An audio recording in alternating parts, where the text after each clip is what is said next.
Video शुरू करने से पहले एक बात क्लियर कर देता हूँ।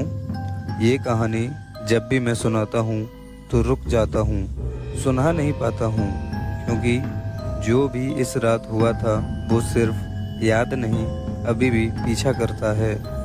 मैं ये नहीं कह रहा कि आप मानो, पर अगर आप अकेले सुन रहे हो तो एक काम करो, रूम की लाइट बंद मत करना। बात है पिछले साल की, नवंबर की एक ठंडी रात थी। मैं नाइट शिफ्ट करके घर लौट रहा था।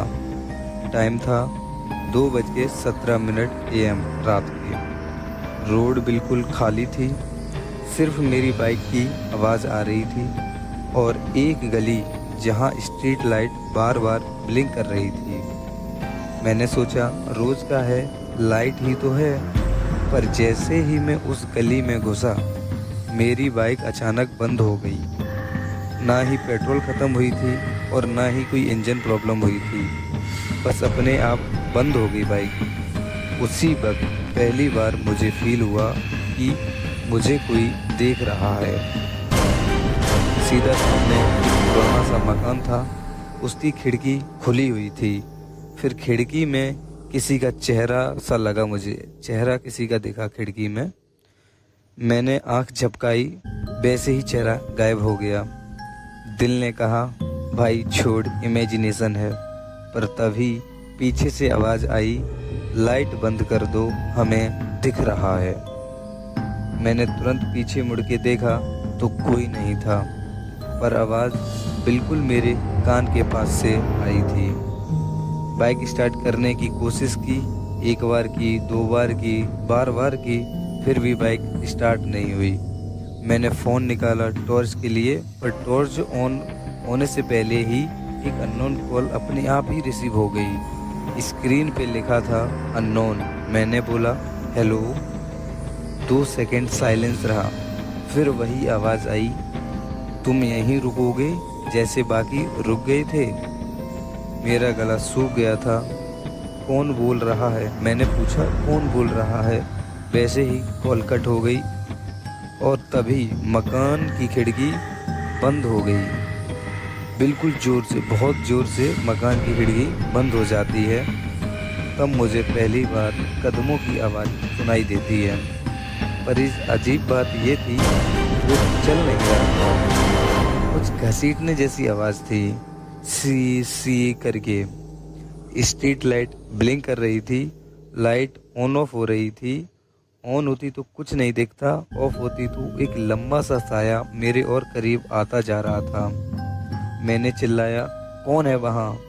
आवाज़ आई जो यहाँ से निकले पर कभी निकल नहीं पाई। डर के मारे मैं सीधा मकान की तरफ भागा। हाँ, मैं मकान की तरफ भागा, क्योंकि पीछे जो था उसका सामना करने की हिम्मत नहीं थी मुझ में। गेट खुद ब खुद खुल गया। अंदर घुसते ही ठंड इतनी ज़्यादा लग रही थी जैसे फ्रीजर में आ गया हूँ मैं। दीवार पे फ़ोटो फ्रेम्स लगे थे, पुरानी फ़ोटोज़ थीं, और सबसे क्रीपी बात ये थी कि हर फोटो में लोग मुस्कुराते हुए थे, पर उनकी आंखें काली थीं। एक फ्रेम के नीचे लिखा था मिसिंग सिंस 2012। मैं आगे बढ़ा, फिर मिसिंग सिंस 2015, ऐसे 2018, 2021 और लास्ट फ्रेम मिसिंग फ्रॉम 2025, और उसमें मेरा चेहरा था। मैं पीछे हटा, सामने शीशा था। शीशे में मैं खड़ा था, पर मेरी रिफ्लेक्शन लेट रिएक्ट कर रही थी। शीशे के सामने मैं खड़ा था, पर मेरी रिफ्लेक्शन लेट रिएक्ट कर रही थी। मैं हाथ उठाता, रिफ्लेक्शन 2 सेकंड बाद हाथ उठाती, फिर रिफ्लेक्शन ने मुस्कुराना शुरू कर दिया, और मैं नहीं मुस्कुरा रहा था, लेकिन रिफ्लेक्शन मुस्कुरा रही थी। रिफ्लेक्शन बोलता है तू भी यहीं रहेगा। रिफ्लेक्शन के बोलते ही शीशा क्रैक हो गया, और उस क्रैक के बीच से किसी ने हाथ बाहर निकाला।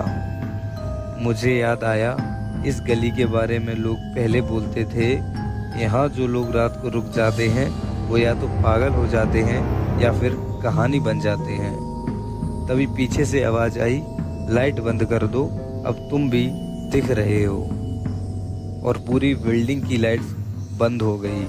Complete darkness. बस मेरी सांसें और किसी के बिल्कुल पास होने का एहसास था बस। पता नहीं कैसे कब मैं बेहोश हो गया। जब आँख खुली तो सुबह हो चुकी थी। मैं रोड के बीच में पड़ा था, बाइक साइड में खड़ी थी। लोग बोल रहे थे, भाई तू पूरी रात यहीं पड़ा रहा। मैंने पूछा, वो मकान कहाँ गया? सब एक दूसरे को देखने लगे और बोले, कौन सा मकान? तभी एक बुढ़े ने बोला, बेटा यहाँ कोई मकान नहीं है। मैंने पीछे मुड़ के देखा, वहाँ सिर्फ खाली ज़मीन थी। मैं घर आ गया, पर एक चीज़ अभी भी है। रात को जब भी लाइट बंद करता हूँ, मेरे फ़ोन पर एक ही नोटिफिकेशन आता है, अननोन नंबर से मैसेज, तुमने कहानी पूरी नहीं बताई। और तभी मेरे पीछे से आवाज़ आती है, लाइट बंद कर दो, हमें दिख रहा है। अगर आपको ये कहानी सुनते वक्त एक बार भी लगा कि कोई आपके पीछे है, कमेंट में लिखो लाइट ऑन है। क्योंकि जो भी ये कहानी अंधेरे में सुनता है वो कभी अकेला नहीं होता है।